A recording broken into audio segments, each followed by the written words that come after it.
This time bringing you my burning lore questions ahead of the release of Avowed. So it's a game I'm very much so looking forward to, primarily because it is set in the world of Eora, the Pillars of Eternity universe, and if you've watched the channel a very long time, you might just remember a time where I was basically doing a bunch of lore videos and talking about very specifically CRPGs a lot, and centering on my favorites, of course, and I did a whole lore series for the Pillars universe, and after Avowed releases, I plan on updating that lore series, at least with some videos, talking about some of the most relevant information from Avowed and how it continues that story as it takes place a couple years after Pillars of Eternity to Deadfire. And all of that is a very long-winded way of saying that I've played the previous games, there's a whole bunch of lore and questions I would like answered, and Avowed presents an opportunity to see some answers and that world expanded. Now, it's important to mention that I attended a preview event for Avowed already, which is where all the footage you're seeing on screen came from. I even spoke with some of the developers and everything, so as a result of that, and things they've stated in interviews afterwards, I think it's safe to assume that they're probably not going to, rewrite anything or completely overhaul the universe or anything crazy like that, meaning that Deadfire specifically ends in a sort of crisis for the entire world that's going to last potentially a generation or two, and if an answer is not found, the world gets wiped out, basically. So stuff like that, I don't necessarily think they will address, but this game, via its Dream Scourge storyline, is likely to at least give some hints at some of that stuff, if not outright answers. Which brings me to one of the first things I would like to know. So in this game, we play the role of an Adiran envoy, that is to say an envoy from the Adiran Empire. An empire made up of humans and elves, at least primarily, but our specific character is a godlike of an unknown god. A godlike is a person of any race in this universe that has been blessed by the gods in some way, causing them to take on the physical appearance of said god. The thing is, no one knows who we are a godlike of, and that is because our manifestations, these fungal growths that Obsidian has been showing off as of late,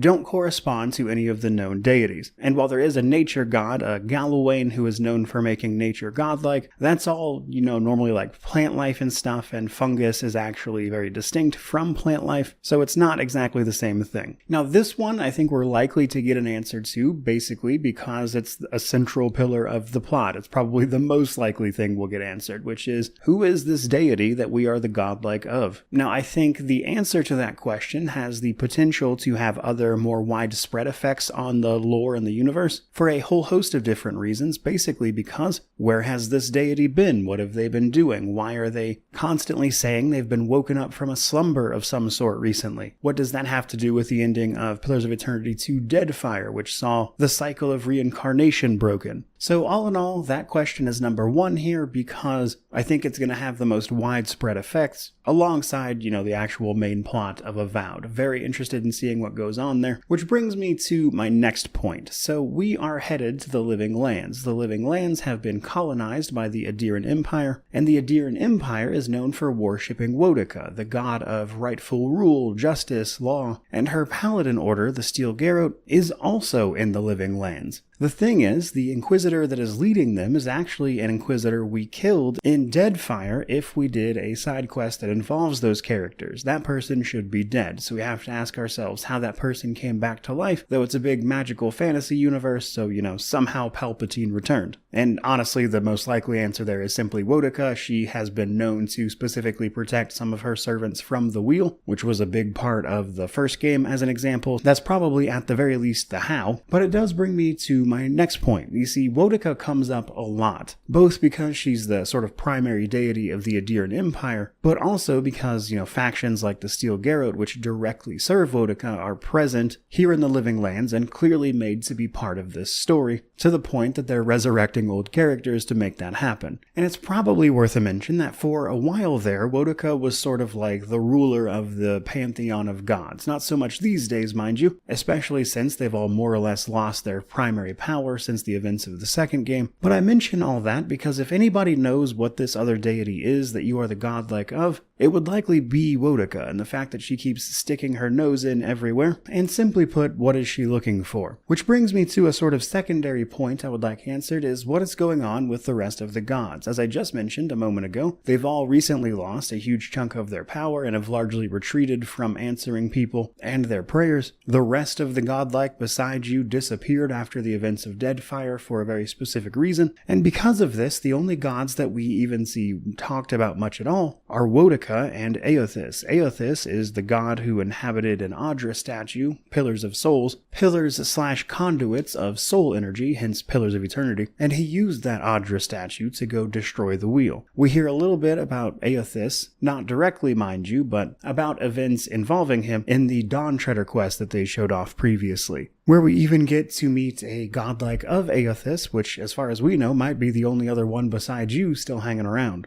Now, I will say the status of these gods might seem readily apparent if you've played Deadfire. You probably know that they're in a bit of rough shape and are probably just trying to salvage what time they have. But I do hope Avowed presents opportunities to learn about what individual ones might be up to, because, for instance, Woedica seems to be tied to the main story and is obviously plotting something, likely about the situation the gods find themselves in, but I can't imagine the rest of them are just sitting idle in the meantime. But then there is the sort of special case of Eothas himself. Eothas kind of destroyed himself in order to destroy the wheel, but also he's a god, so their capacity for death isn't exactly easily quantified, and through the events of the Dawn Treader quest, we get the impression that Eothas is not exactly completely gone either. Perhaps just more greatly diminished than his other divine brothers and sisters at the moment. But all of that stuff I'd like to find out answers to. But then we still have a couple more to go, starting with what happened to the factions after the events of Deadfire 3 or 4 years ago. So Pillars 2 centers around a bunch of factional conflicts in the Deadfire archipelago, namely the fact that the archipelago is the Huana people's ancestral lands that they protect with water shapers. Water shapers were people who are effectively like waterbenders from Avatar, and when your home is an ocean, that's a very powerful ability. However, through the events of Deadfire, we find out that that power has been waning. They ultimately wind up losing it. In most cases, mind you, there is an instance where they might keep it, but that's kind of my point. But then there are other factions coming into the archipelago trying to influence and harass the Huana, which they've been trying to stave them off, such as the Rawatayan Navy, or the Principe, or Old Vela. And frankly, I would love to know how much of this they're keeping, and we see hints of that stuff in Avowed. For instance, one of our companions, Kai, is in fact a deserter from the Rawatayan Navy, specifically because of the things he saw the Rawatayan Navy doing in the Deadfire. So I think it's safe to say we might get at least some information on that front. But another clue is actually that on the map of the Dawnshore area, which is the part I got to experience, there's an island you can go to, or an island area called Castell's Folly, and this is actually a character you can meet in Deadfire called Director Castell, who, let's say, has a bad go of it, which he deserved because he was a slaver. And if enough of that has reached the Living Lands, which is some ways away, recently, so much that they're like naming areas of the map after the guy, I think it's safe to say they might have some information on what has happened to them since that game. But basically, I would like to get as much information as I can there so I can kind of piece together what happened canonically to some of these factions where applicable, even if they stop short of like actually telling us canonically who our character and crews sided with, which I doubt they'll answer, to be frank. Which brings me to my last point, which is probably the thing I want to know the most, but also the thing that I don't think they'll answer, but also think they probably shouldn't either, but I still,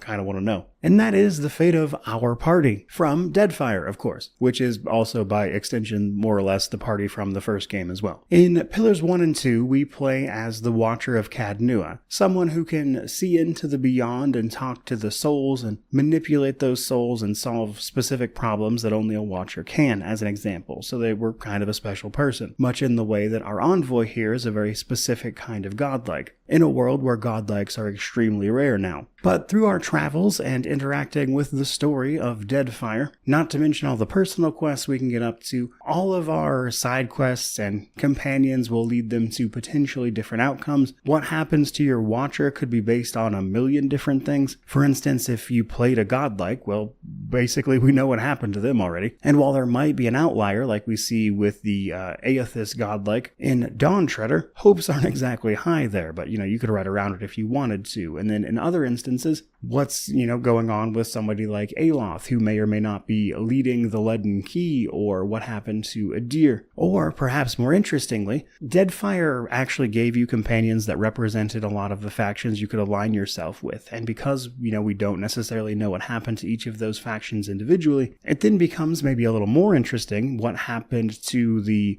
companions that were specifically related to those factions. And while I don't expect the world of Avowed specifically to answer these questions, because you're kind of a ways off on an island that not a lot of people go to by choice all the time, there are some things I'm hoping they'll, hint at or answer there, but I imagine that broad strokes they'll probably leave exactly what happened to your character as a mystery, which is probably the right move, to be fair. But I am curious to see what they wind up doing with it. And that is about as good a place as any to wrap up this particular video. There are honestly just a lot of the things I want to know about the lore and universe of Avowed, and by extension, Pillars of Eternity, going into this game's release here in a few weeks. Now, hopefully, we get answers to some of those, but regardless of whether or not we get answers to those, we are absolutely going to be getting answers to and expansions on certain lore topics, and I will absolutely be updating my old lore series as a result of that, as regardless of the outcome of Avowed, it's something that I personally am interested in. So, hopefully, you're looking forward to all that. If you are, don't forget to like, comment, subscribe, all the YouTube jazz, but regardless of any of that, truly, just thank you so much for watching. I really do appreciate it. May you wander in wisdom and have an amazing